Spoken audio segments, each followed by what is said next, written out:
여러분 반갑습니다. 저는 김겸순입니다. 다시 한번.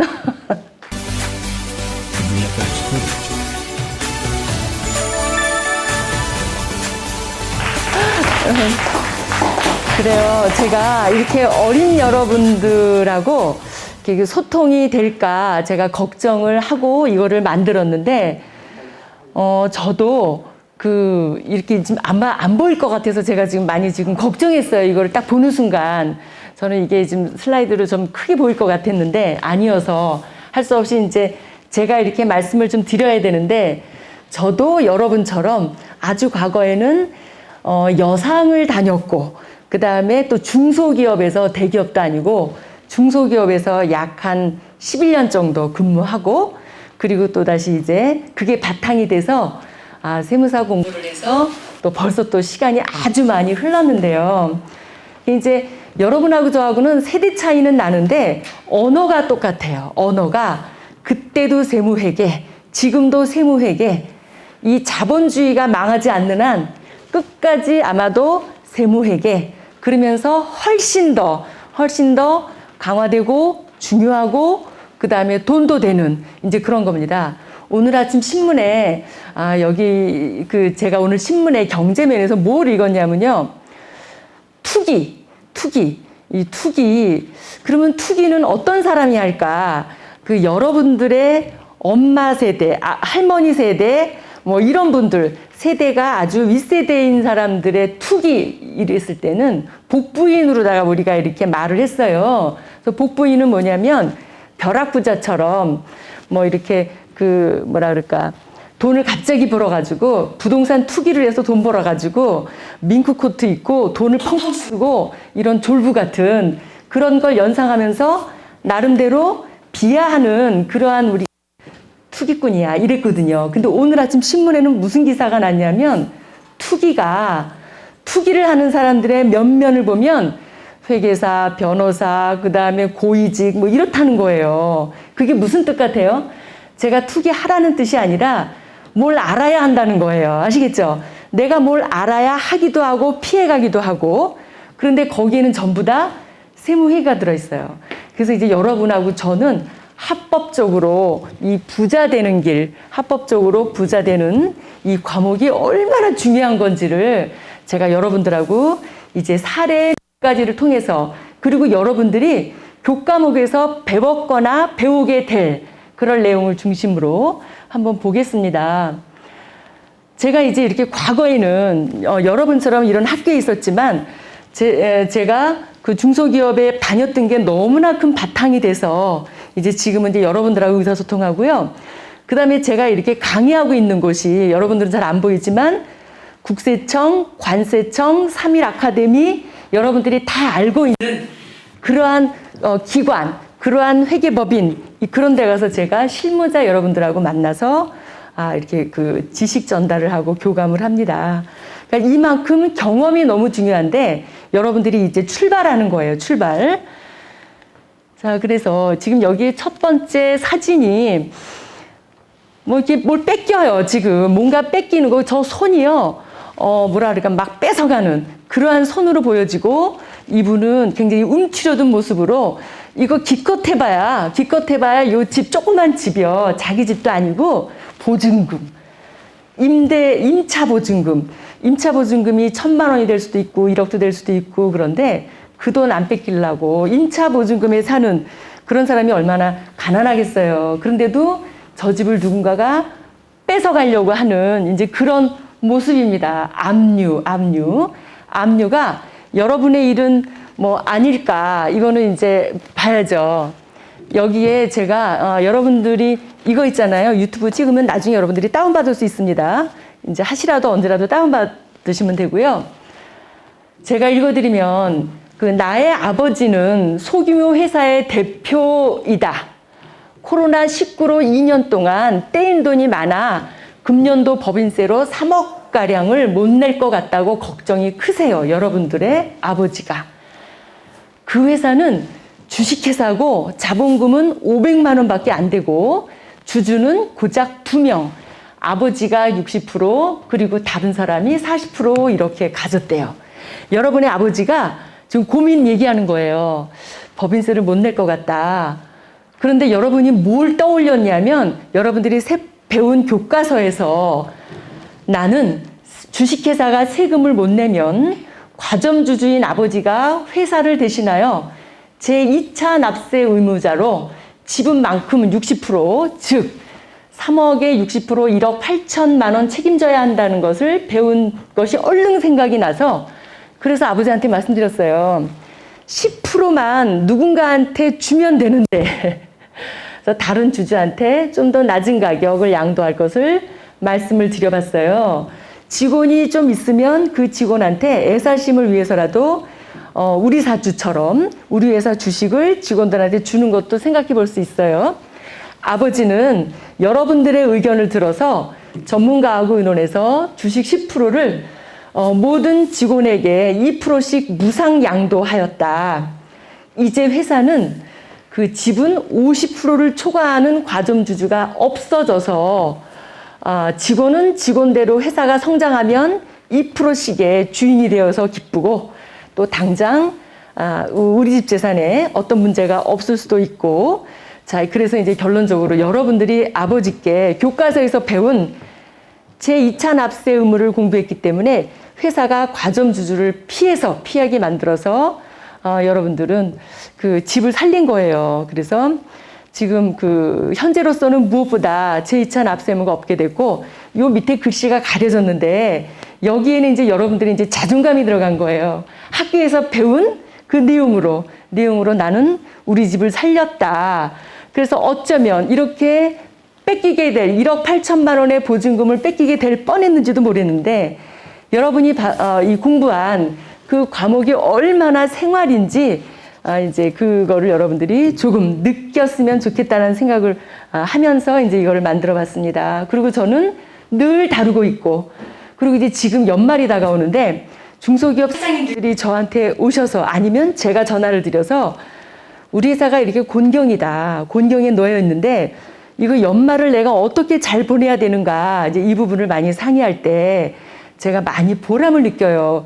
그 가족도 살리고 회사도 살리고 그 다음에 위험에서 벗어나게 하는 그 일을 여러분들이 이제 할 준비를 하고 있는데 지금 다른 학교보다는 뭐라 그럴까 이 사회 나가서 내가 바로 쓸모 있는 사람의 역할을 할 수 있는 그 바탕이 여러분들은 이제 진행되고 있다 이제 말씀드리고요.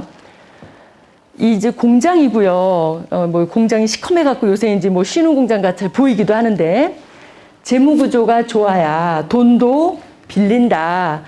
이런 내용입니다. 이런 내용인데 이것도 보면 여러분요. 또 글씨가 작아서 너무 죄송하네요. 이제 읽어드리면 여기 중간에 분계가 있어요. 분계가 차변의 자산 4억 원, 대변의 부채 3억 원, 자본 1억 원. 그러면 여러분들이요, 이거 부채 비율이 몇 프로예요? 부채가 3억이고 자본이 1억이면 부채 비율이 300%니까. 그럼 여러분 생각에 여러분이 이제 입장 바꿔서 여러분이 은행이에요, 은행.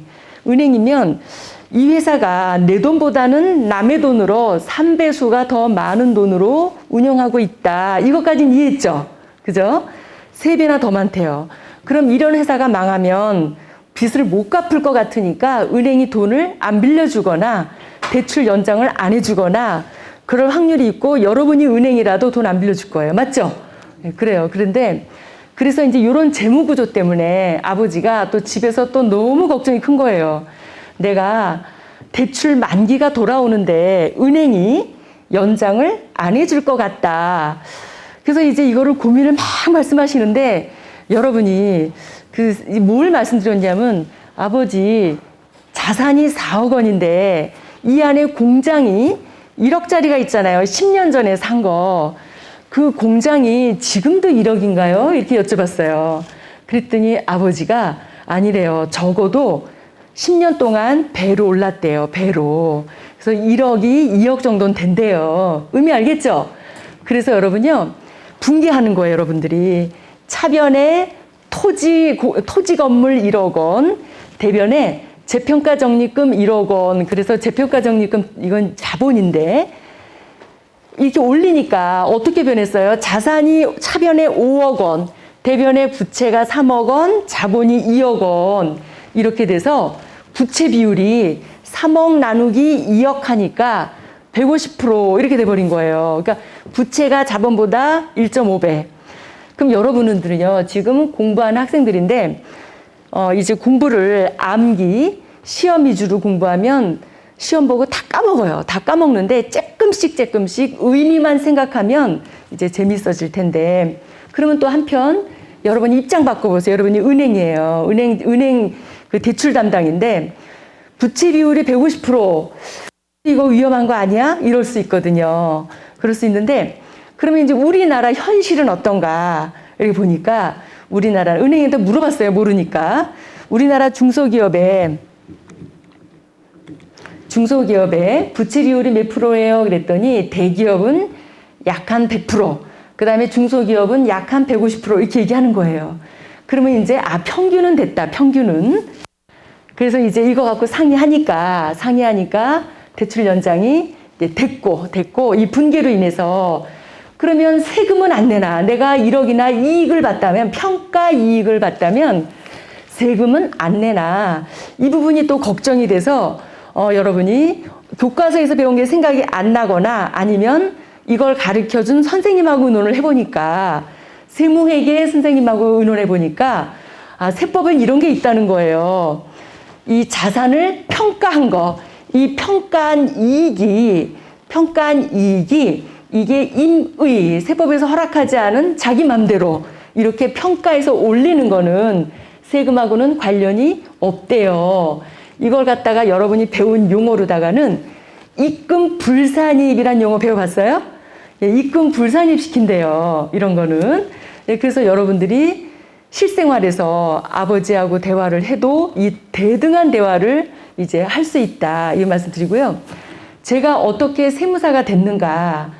이거는 회사에 들어가자마자 이 격리 업무가 경영자하고 대화하는 거예요. 바로 이런 식으로. 경영자하고 대화하다 보니까 처음에는 입사하자마자 제가 이제 애기였을 때, 저도 이제 20살에 회사를 들어갔는데, 들어갔을 때, 들어가고 나서 한 수년 지나서 제 별명이 부장으로 바뀌었어요. 김 부장. 직책은 말단인데. 그러면 이제 그 부장이라는 직책은 누가 줬는가? 제가 부장 역할처럼 그렇게 잘난 체를 하니까 동료 직원들이나 후배 직원들은 놀리는 식이었고, 또 상급자는 기특하다는 의미로 이제 그렇게 붙여줬는데, 제가 마음속은 뭐였는지 아세요? 내가 왜 부장밖에 안 돼? 나 그냥 이사야. 이런 마음. 왠지 아세요, 여러분요? 내가 왜 이사라고 했을까요? 회사를 경영하는 사람은 부장인가요? 아니면 임원인가요? 임원이에요. 임원들이 경영자예요. 그래서 제가 속으로 저 부장 아니고요. 이사거든요. 내가 그랬어요. 그랬는데 회사를 그만둘 무렵에는 제 별명이 바뀌었어요. 김 이사로. 그러니까 제가 봉급날만 말단이에요. 평상시에는 임원이었고. 그러면 여기서 이제 돈은 얻지 못했고 제가 대신 뭘 얻었을까요? 여러분이 알고 있는 자존감은 엄청 얻은 거예요. 자부심과 자존감. 그 다음에 제가 또 회사를 위해서 기여할 수 있는 거. 처음에는 이러한 내용들은 여러분의 가정을 돕거나 회사를 돕거나 주변의 친구를 돕거나 이제 그래요. 그러다가 나중에는 여러분이 자기 걸 꼭 지키게 돼요. 이게 남의 거를 지켜주는 연습을 안 하면 내 거를 못 지켜요, 여러분요. 자, 그리고 자, 이렇게 해서 그 이제 여러분의 아버지, 조그마한 중소기업의 사장님인 여러분의 아버지의 회사도 살렸고 대출도 연장했고, 그래서 지금 여기 파란 글씨가 여러분 건데, 세무회계에서 배운 약간의 실력으로 그냥 아버지한테 툭 던져본 말씀이 이렇게 든든한 자식 역할, 얼마나 정말 대견해요. 여러분이 지금 배우고 있는 이 세무회계 과목은, 제가 방송통신대를 나왔습니다. 이거 이력서 쓰려고. 그러니까 대학원 대학교를 안 나왔으니까 제가 사회활동하기가 약간 불편해서, 그러면 그 직장 생활을 하면서 병행할 수 있는 게 이제 방통인데, 방통을 들어가려고 인천 여상을 가봤어요. 성적 증명서를 띄러. 그랬더니 정원 약 400명 중에 제 성적이 약 한 전교에서 120등 정도? 그러니까 극히 저는 중간에 어떤 그런 보통의 학생으로 이렇게 즐겁게 살았던 기억이 나요. 저는 우수하지도 않았고. 다만 뭐라 그럴까. 항상 그 시절에도 이게 이제 남을 이롭게 하고 나도 이로운 이제 그런 마음은 아마 있었던 것으로 제가 이제 좀 생각이 듭니다. 그래서 여러분 이 세무회계는 기본적으로 남을 먼저 이롭게 해요. 남을 먼저 이롭게 하고 그 다음에 그 대가는 여러분들한테 반드시 오는 거라서 제가 이렇게 애기인 여러분들한테 이런 설명을 하고 있습니다, 여러분. 그 다음에 이거 있잖아요. 요 사진. 누구 연예인 중에 옥주현이라고 있어요. 얼굴은 안 닮았어요, 지금. 그렇지만 이거는 옥주현 씨예요. 여러분도 인터넷 검색하면 나오는데 옥주현 씨가 수년 전에 큰아버지 빚을 떠안았대요. 큰아버지 빚을. 이게 무슨 말인가. 여러분, 그 상속이라는 거는 상속 그러면 돈만 상속받는 건 줄 아는데, 빚도 상속받아요. 빚도. 그러니까 자산이 돌아가신 재산이 뭐 예를 들어서 1억이고 부채가 3억이면 어떻게 되는 거예요? 마이너스 2억을 상속받고 거꾸로 재산이 5억이고 부채는 0원이다. 그러면 5억을 상속받는 건데 재산도 상속, 부채도 상속. 어쨌든 순재산을 상속받는데 마이너스도 있을 수 있다라는 거죠. 그런데 마이너스까지는 좋은데 그럼 여러분들 한번 이제 제가 여러분들한테 이제 이거 질문을 드려서 여러분들한테 상품권을 상품으로 드릴 건데 대답하세요. 이거 왜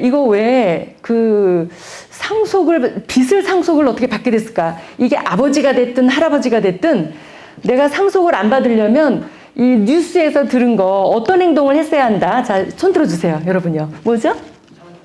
상속 포기. 맞아요. 저기 우리 여기 선생님 저 학생 기억해 주세요.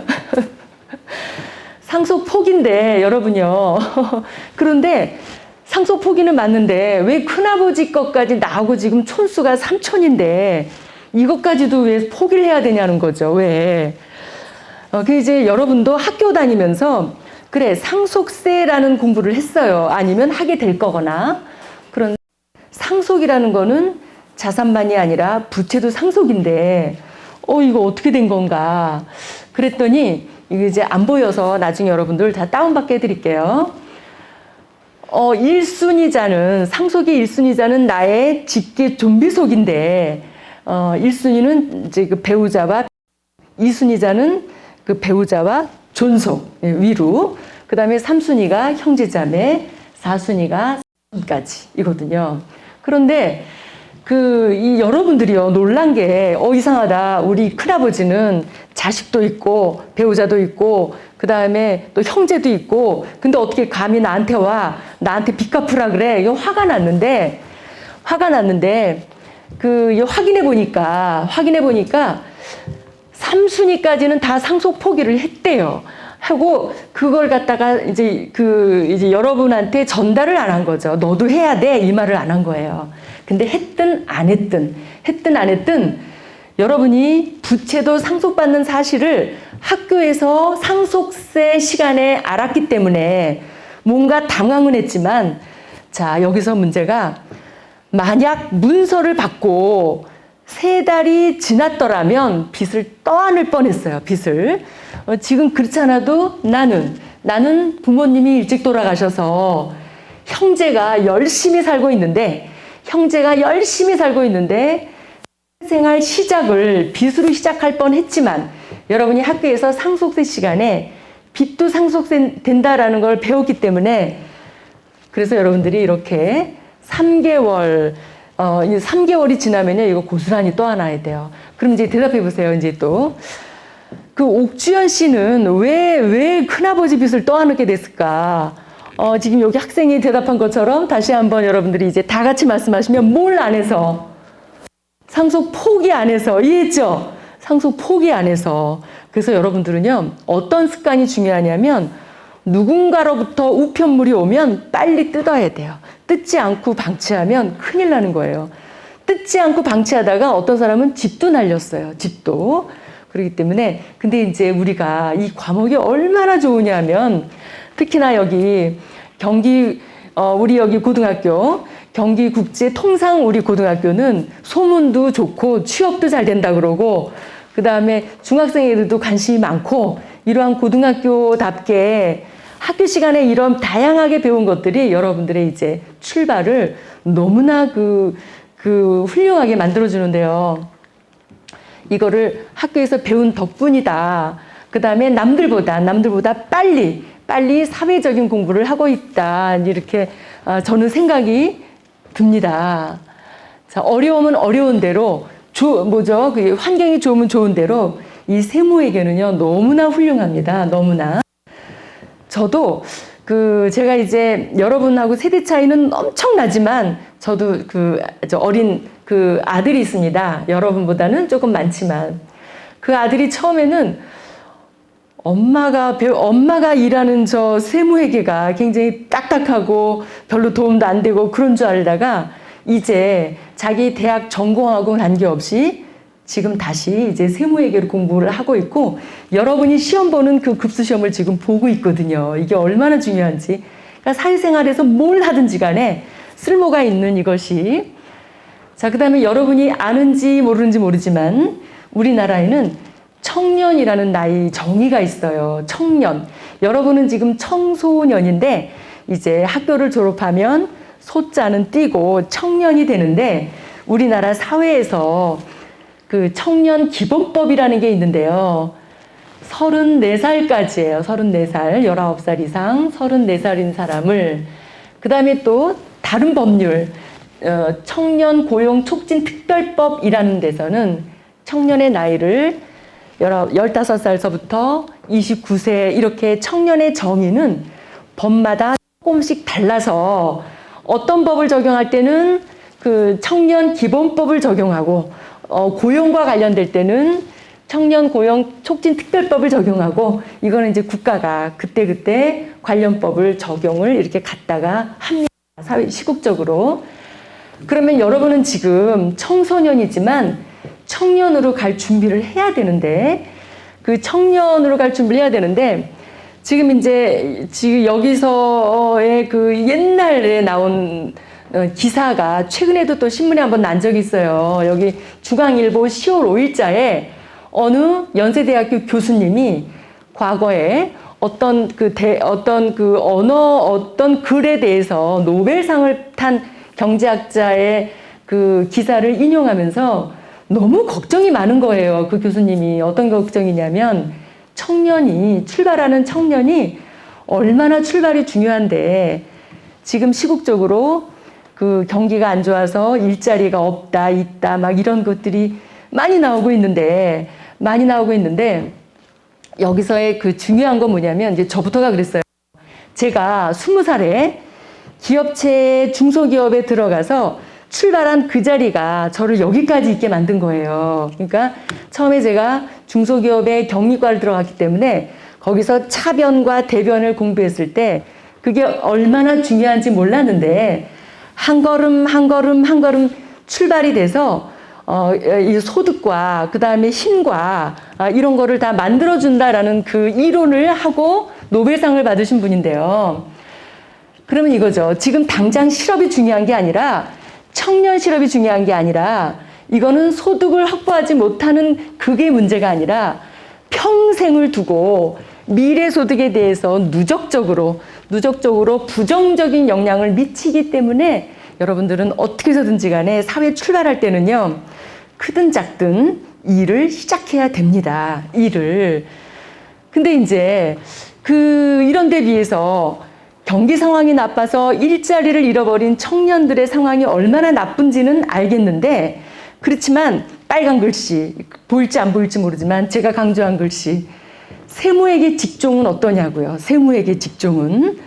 자, 저는 지금 여기가 통계인데요. 우리나라 여러분들이 알고 있는 국세, 지방세 이러한 것이 이 작년에 388조 원이 거쳤어요. 약 400조 가까이. 기억하기 어려우면 400조 이렇게. 국세 300조, 지방세 100조 뭐 이렇게 기억하시면 편할 겁니다.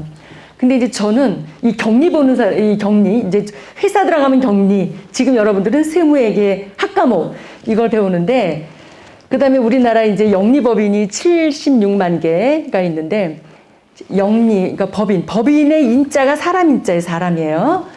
이거를 합쳐가지고 이제 5,260만 명 이렇게 1인당으로 나누면 한 사람당 세금 부담이 738만 원이에요. 738만 원인데 이제 습관적으로 이제 제가 여러분들한테 주문합니다. 이 숫자에 대해서 이제 통계를 자꾸 좋아하다 보면요. 이제 그게 다 여러분 건데 제가 이제 이런 생각을 한 거예요. 이제 20살 때 이게 여러분보다는 아마 2살 더 많을 때 같아요. 사회 출발할 때 이 통계를 딱 보고 738만 원? 그럼 나도 이거 이제 평균이니까 애기 포함한 평균이니까 나도 수년 내에 저 평균 값은 해야 되겠다. 이런 생각이 이제 들었던 거예요. 그럼 아직은 나는 평균이 안 되네. 평균이 안 되니까 나는 아직은 뭔가 더 많이 배우고 뭐 해야 돼. 그런 이제 나름대로의 어떤 계산법 이런 거를 이제 갖게 돼서 이 통계를 자주자주 여러분들이 계산해서 나 자신하고 여러분들이 좀 비교하면 좋을 것 같아서 이렇게 소개를 합니다. 그런데 이 세금 말이에요. 이 세금은 누가 계산하냐고요. 이걸 계산하는 사람은 바로 이제 앞으로 장래에 세무회계를 다루는 여러분들인데, 지금 여러분들이 공부하다 지방세는 공무원들이 다 고지서를 내보내요. 그런데 그 국세는 여러분들이 배운 대로 다 여기서도 질문합니다. 지방세는 고지하는 부가세목이고, 국세는 학교에서 배운 대로라면 뭐라 그러나요? 스스로 어떻게 하는 거? 예, 말씀하세요. 신고납부, 맞아요. 국세는 신고납부예요. 신고납부니까 그게 전부가 다 공무원 일이 아니라 누구 일이라고요? 업무하는 사람들이, 세무회계를 다룬 사람들의 일이에요. 일이기 때문에 이 규모가 커질수록 여러분의 일은 계속 늘어난다는 거예요. 계속. 선생님, 저 학생도 꼭 기억해 주세요. 여기 예쁘장한 학생. 네. 이렇게 지금 이제 법인인 경우에는 법인세를 내야 되는데, 법인인 경우에 법인세 누가 계산해요? 그 회사에 근무하는 사람들이 계산하죠. 개인 사업은 소득세를 내야 되는데, 그 다음에 또 사업자들은 뭐 부가가치세라는 거 내야 되고, 전부 다 신고납부란 말이에요. 국세 중에서는 종합부동산세 빼고는 전부 신고납부예요. 신고납부인데, 그런데 여러분요, 지방세는 고지를 하지만 그 지방세 고지서가요, 많이 틀려요. 틀려가지고, 이거 왜 틀려? 꼼꼼하게 따지면 틀려요. 틀려가지고 제가 지방자한테 전화해서 세금이 58,000원 틀렸어요. 그러면, 그래요? 왜 그렇죠? 검토하다가, 돌려줄게요. 이런다고요. 그러면 이제 이 세무회계를 다룬 사람들은 검토하는 습관이 나도 모르게 생겨요. 생기고, 그냥 무관심하지 않는 습관들이 있고요. 그래서 이제 제가 여기에 고지한 거는 정당할까? 그 다음에 납세자들이 스스로 계산했다고 해도 그거는 100% 정당할까? 이렇게 많은 세금을 내는데 이게 다 정당할까? 정당하지 않은 게 아주 많으니까 그 불복이라는 거, 이의 신청도 하고 심사 청구도 하고 감사원 청구도 하고 법원에도 가고, 이러한 모든 것들은 여러분들의 업무입니다. 여러분들의 업무. 그래서 근데 이제 주의할 게 뭐냐면, 나는 처음서부터 대기업에 들어가서 저런 격리 업무를 할 거야 라고 생각하면 어쩌면 오산일 수도 있어요. 그 이유는 제가 중소기업을 거치지 않았다면 세무사가 금방 안 됐을 것 같아요. 누가 저한테 선생님은 세무사 공부 몇 년 했어요? 그럼 저는요, 저 13년 했어요. 이렇게 얘기해요. 그거 왜 그런 것 같아요? 회사 다니면서 제가 대기업에 들어갔으면 그 말 못해요. 대기업은 하나의 뭐라 그러죠? 이렇게 자기 파트 이외에는 넘어갈 수가 없어요. 중소기업의 특징은 다 맘만 먹으면 다 다룰 수 있어요. 다. 그래서 그런 장단점이 있어서 자, 여러분들이 혹시라도 탄력적으로 중소기업의 장점도 생각하면서 자기의 어떤 가고 싶은 이제 그런 진로가 여러분들이 좀 마련했으면 어떨까 하는 생각을 해봅니다. 자, 이제 이거는 또 이 제목 자체는요. 이 세무에게 실무는 회사의 절세도 돕고 자신의 지위도 높인다. 자, 이 내용이 뭐냐면 이제 이거는요. 세무조정의 마술. 자, 세무조정의 마술이라는 제목으로 제가 소개를 해드리는데요. 자, 보세요.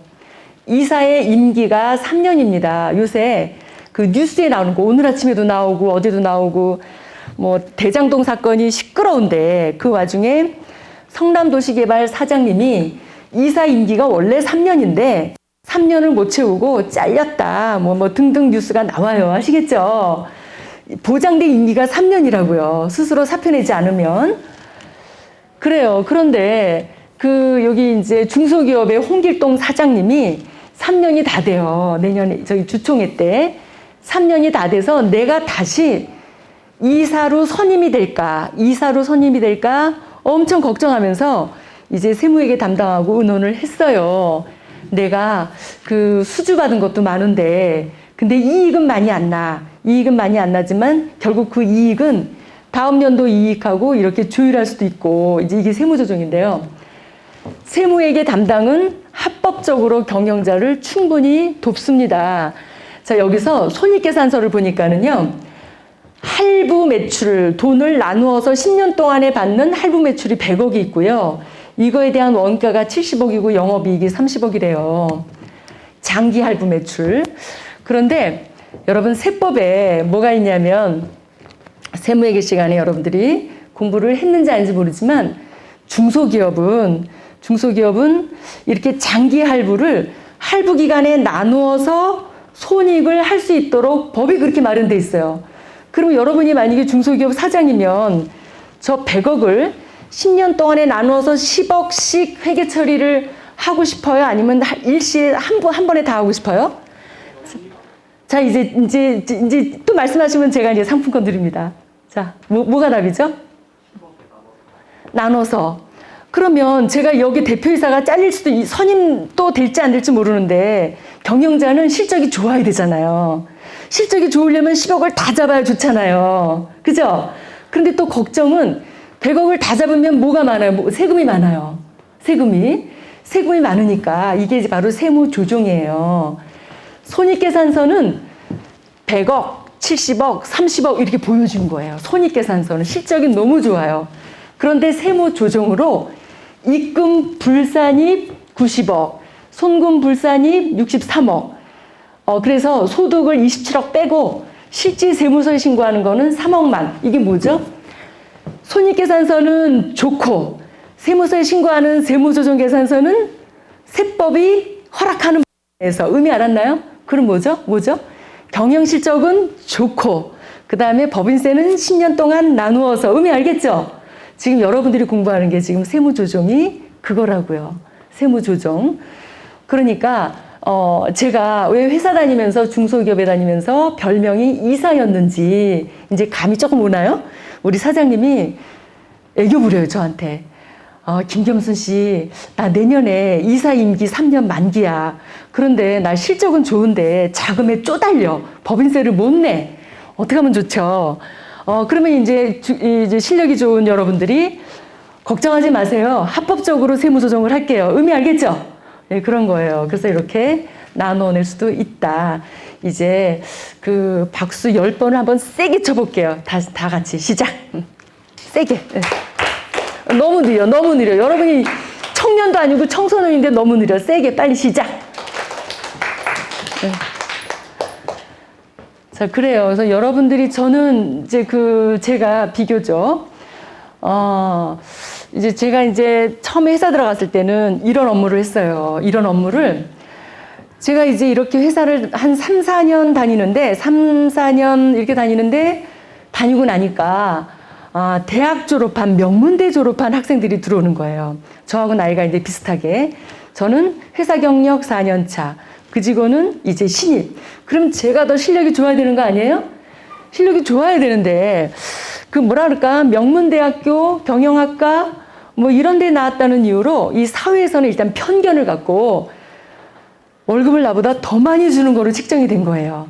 근데 그거는 제 맘대로 못해요. 내가 회사를 그만두기 전까진. 그러면 자존감을 높이는 방법은 그 사람보다 내가 그 경력만큼 실력이 좋으면 돼요. 근데 경력은 4년이나 쌓았는데 실력이 없으면 월급을 뭐 적게 받는 게 너무 당연한 그런 논리가 돼버려요. 이제 그 당시에 부가가치세라는 제도가 생긴 지 얼마 안 됐어요. 이제 아주 옛날에. 이제 부가가치세라는 제도가 생긴 지 얼마 안 됐는데, 굉장히 명문대 경제학과 나온 그 직원이 들어왔는데요. 부가가치세를 제가 이제 선배니까 열심히 가르쳤습니다. 그러고 나는데 그 사람은 경제학과니까 제가 그 부가가치라는 거가 궁극적으로는 이제 국내 총생산, GDP 뭐 이런 거하고 같은 개념 아닌가요? 내가 이제 그랬어요. 그랬더니 그 경제학과 나온 사람이 자기도 아는 체 해야 되니까 그런 거하고는 달라요. 이렇게 얘기하는 거예요. 그러면 뭐가 다르죠? 이 부가가치 총액이나 GDP나 뭐가 다르죠? 대답이 맨날 며칠 지나도 안 나와요. 그거는 왜 그렇죠? 그러니까 이제 시험 보기 위한 거하고 이 실무하면서 이게 의미를 생각하는 거하고는 천지층화라서 이제 그렇거든요. 이제 이렇게 이 세무 조정은 기업체에 들어가면 마술입니다. 마술이라서 여러분들이 세무 조정으로 회사를 살렸다. 이제 그런 거고요. 이거는 수출을 하는데 이 회사가 처음으로 수출해요. 처음으로 수출하는데 지금 수출품을 어디서 넘겨줄까 이거거든요. 수출품 어디서 넘겨줄까? 이 컴퍼니 내 회사에서 넘겨줄까? 내 일터에서 넘겨줄까? 아니면 부산에 있는 이 물건을 싣고 갈 배 옆에서 넘겨줄까? 이거를 이제 선측이라고 합니다. 배 옆. 아니면 배 안에서 넘겨줄까? 배 안에서. 여러분들은요, 여러분이 공부하는 이 과목은 전부 다 사업입니다. 사업. 그 다음에 아니면 국경을 넘어서 그 상대방 나라, 수입국에서 어느 일정한 곳에서 넘겨줄까? 아니면 끝에서 수입자의 회사, 이 바이어의 컴퍼니에서 넘겨줄까? 어디서 넘겨줄까? 이거를 결정하는 건데요. 자, 여기서 넘겨주면 위험 부담이 가장 없고, 저기서 넘겨주면 가다가 파손이 되면 내가 다 책임져야 되고, 이렇단 말이에요. 이제 이거를 회사가 처음으로 수출을 하니까 굉장히 고민을 많이 했는데, 그래서 여기서 이 회사가 처음으로 수출을 하게 돼서 인도 장소하고 대금 조건을 잘 알 수가 없어요. 알 수가 없는데 초보자인 여러분이 무역 시간에 배운 것을 영업 담당자한테 다음과 같이 제안을 했어요. 우리가 수출이 처음이니까 위험이 어디 있는지 모르니까 그냥 보통의 물건 팔듯이 우리 회사에서 가져가는 거로 하자. 그러면 그래서 여기 글씨가 안 보이죠? 공장 인도 조건, 우리 회사에서 넘겨주는 거 그거로 하면 그 위험이 가장 최소화되니까 그 다음 단계는 우리가 책임지지 말자. 다만 그렇게 하면 너무 싼 가격으로 넘겨줘야 되는 건 맞지만 경험을 한번 쌓자. 그 다음에 또 이제 여러분들한테 질문할게요. 이거는 대답이 안 나올 수도 있어요. 안 배운 것 같아서. 그래요. 물건은 우리 회사에서 가져가. 이렇게 계약을 할 텐데 돈 받는 방법은 어떤 방법이 제일 좋을까요? 그냥 아는 대로 대답하세요. 자, 아는 대로. 어떻게? 선적일 환율 기준으로 계산이 나왔는데 어떻게 받냐? 그 사람 껴먹으면 어떡하냐고요? 껴먹으면. 지금 사업은 뭐가 중요해요? 돈 받는 게 중요하지. 그러니까 어떻게 받냐고. 돈. 지금 물건은 우리 공장에서 가져가 그랬는데 돈 받아야 되잖아. 돈은 어떻게 받는 게 좋을 것 같아요? 어떻게 받을까? 하여튼 뭐 그냥 생각나는 대로가 답인 건데 이거잖아요. 나 이런 마이크를 수출해. 1억 원어치. 그런데 이거 떼일 수도 있으니까 너 와서 우리 공장에서 가져가. 이거까지는 결정했는데 근데 가져가고 돈 안 갚으면 안 되잖아요. 그러니까 송금 먼저 해. 그럴 수 있죠. 그러면 그게 선수금 받는 거죠. 상대방을 믿으면 후불일 수도 있는데 그냥 평범해요. 그런데 이게 후불이라고 했을 때는 저 사람이 떼먹으면 그 원거리를 뛰어갈 수도 없고 굉장히 불안해요. 굉장히 불안하니까 여러분들이 배웠는지 안 배웠는지 모르지만 신용장이라는 방식이 있어요. 신용장. 신용장은 말 그대로 신용의 편지인데 그거를 은행이 발행하는 거예요. 은행이. 수입자의 은행이. 그러니까 수입자가 돈을 안 줘도 누가 돈 준다는 거죠?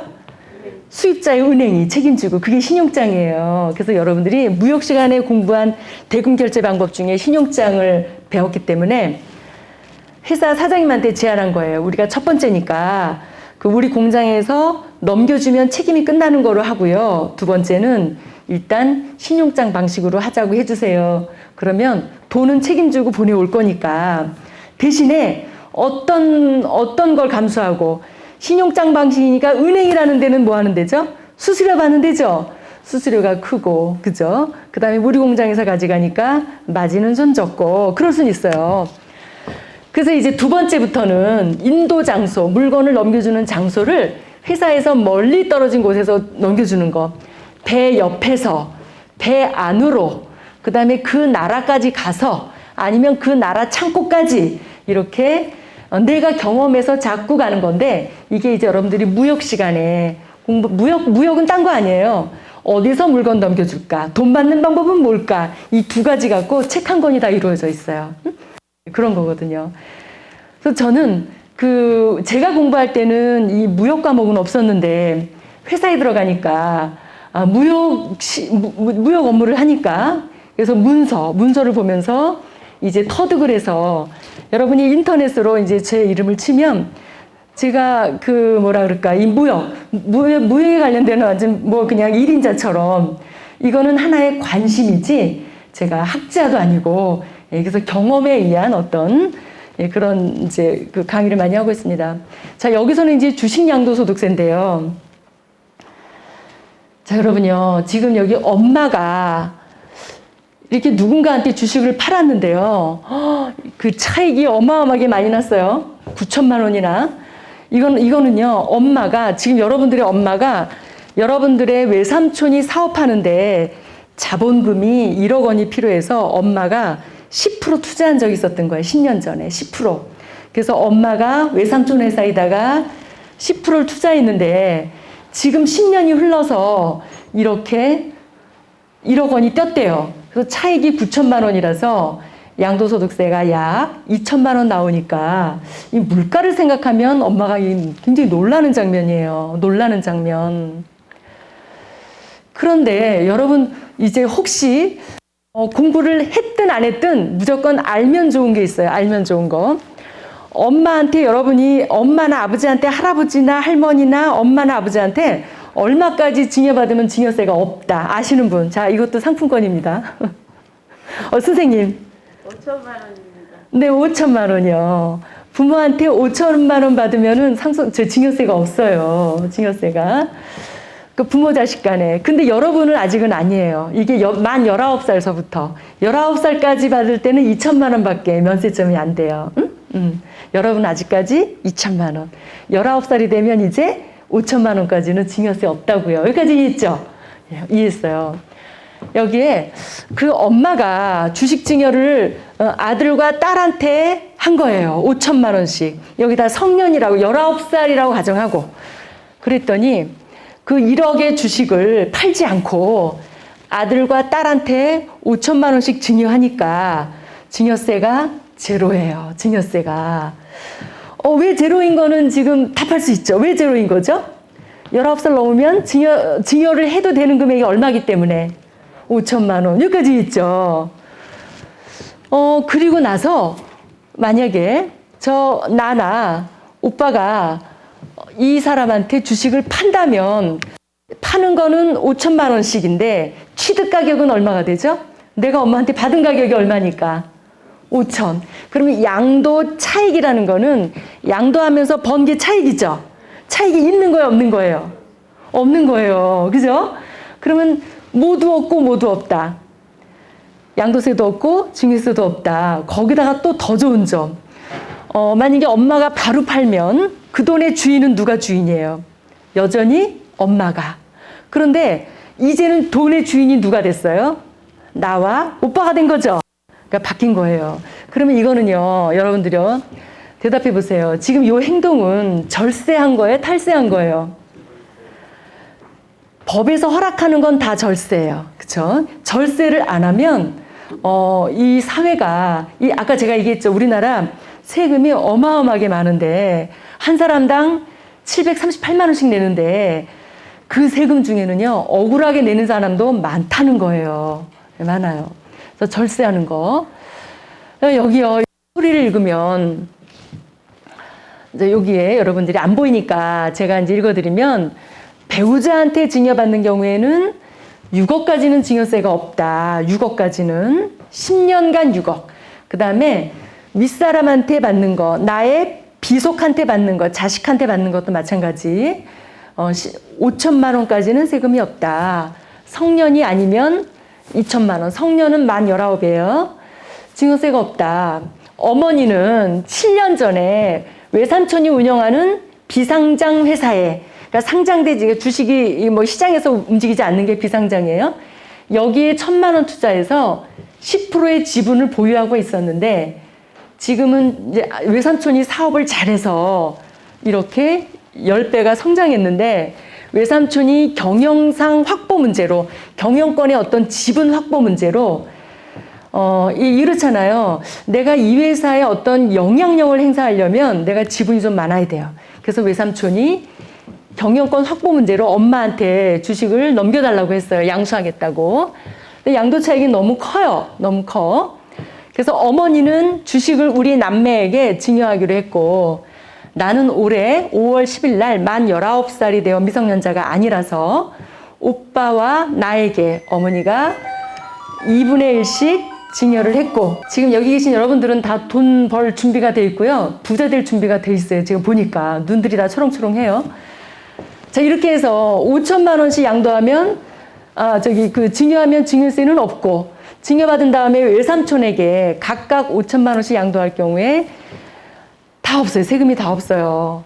그 이건 이제 절세일까 탈세일까 해서 합법적이다. 그런데 이제 우리 남매는 주식을 양도한 돈으로 어머니 고향의 임야를 구입해서 호두나무를 심으려고 해요. 여러분들이 성장하듯이 호두나무도 잘 자란다고 하니까 구입을 하려고 해요. 구입년도 재산세를 부담하지 않기 위해서 6월 2일 날 잔금을 치르기로 맘먹었어요. 이거 왜 그랬을까? 모든 재산세는 기준일이, 부동산 소유자의 기준일이 학교에서 배운 대로 아직 안 배웠다면 그게 6월 1일이에요. 아시겠죠? 그럼 만약에 잔금을 6월 1일 날 치렀으면 나는 무슨 세금 내야 돼요? 재산세. 근데 내가 잔금을 언제 치렀다고요? 6월 2일 날. 그러면 얘는 지금 여러분들은 절세한 거예요? 탈세한 거예요? 일단 여러분이 알기 때문에 피해가는 거예요. 응? 모르면 못 피해가는 거고. 이렇게 해서 여러분들은. 자, 여러분들이 공부한 지방세 교과서에 보니까 재산세, 종합부동산세, 과세 기준일은 6월 1일이다. 이게 이제 제가 여러분 배우고 있는 교과목에서 제가 봐서 또 여러분들이 이걸 활용할 수 있나 한번 여러분들이 배운 거를 여러분의 돈으로 이렇게 끌어올 수 있나 한번 봤습니다. 여러분 우리나라가 이 사기 공화, 그러니까 OECD 국가 중에서 이 선진국 국가 중에서 사기 1위예요. 1위. 근데 왜 그런 것 같아요? 어떻게 돼서? 사기 1위래요. 1위. 근데 왜 그럴까? 왜 이렇게 보이스피싱, 대출 사기, 전세금 사기, 코인 투자 사기, 하여튼 뭐 끊임없이 하여튼 나와요. 하다못해 요새 뉴스에 크게 나오는 주택조합 사기 엄청 많아요. 엄청.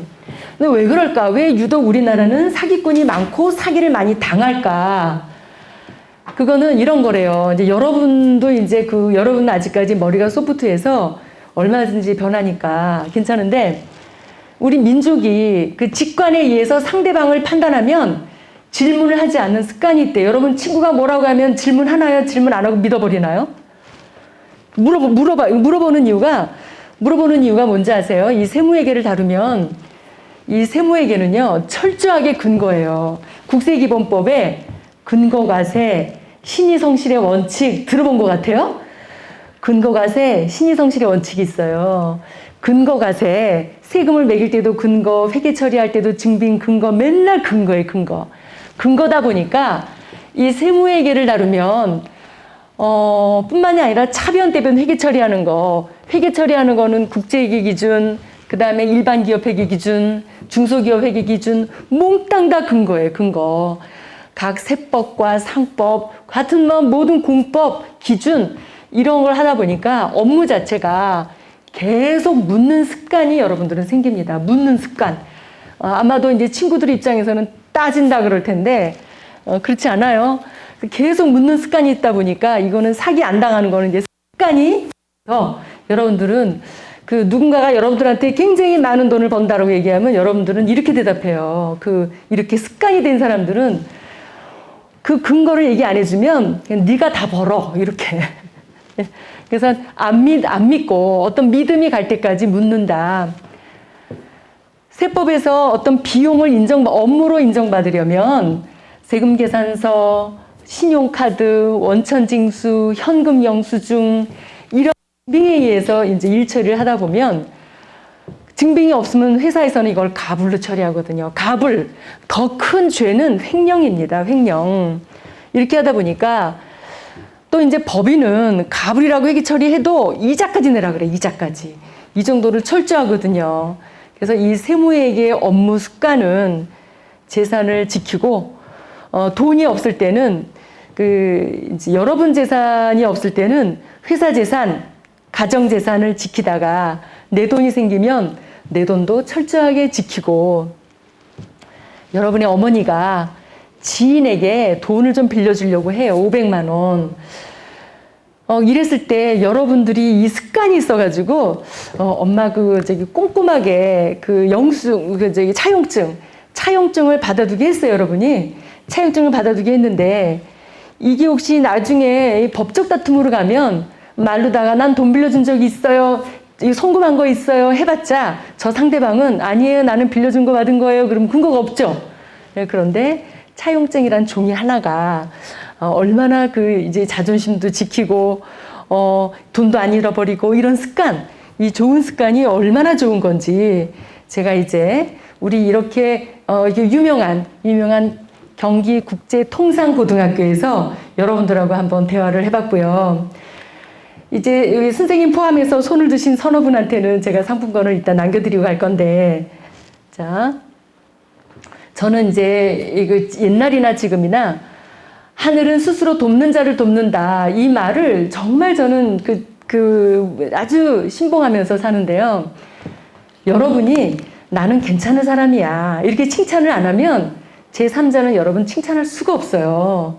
그러면 나는 괜찮은 사람이야 하려면 누가 이렇게 관찰자가 있는 것처럼 아주 이렇게 우아하게 옆 사람을 도와줘 가면서 그렇게 보면 정말 남들이 여러분을 전부 귀하게 여기고 귀하게 여러분을 모셔가고 아마 그럴 거라고 생각이 듭니다. 이제 여러분하고 제하고 세대 차이는 나지만 언어가 똑같아요. 일하는 게 똑같고 여러분은 지금 교과서로 공부를 하고 저는 실무로 일을 하고 회사에서 다루는 거나 여러분이 이제 좀 출발하는 여러분들이 다루는 거나 다 똑같습니다. 다 똑같아서 이제 그 경험이 이제 제가 훨씬 먼저 출발해서 저도 이제 상업고등학교를 나오고 이렇게 끝까지 이렇게 이제 이 직업을 갖고 여러분들을 만나게 돼서 너무 의미가 있고 감사합니다. 고맙습니다, 여러분.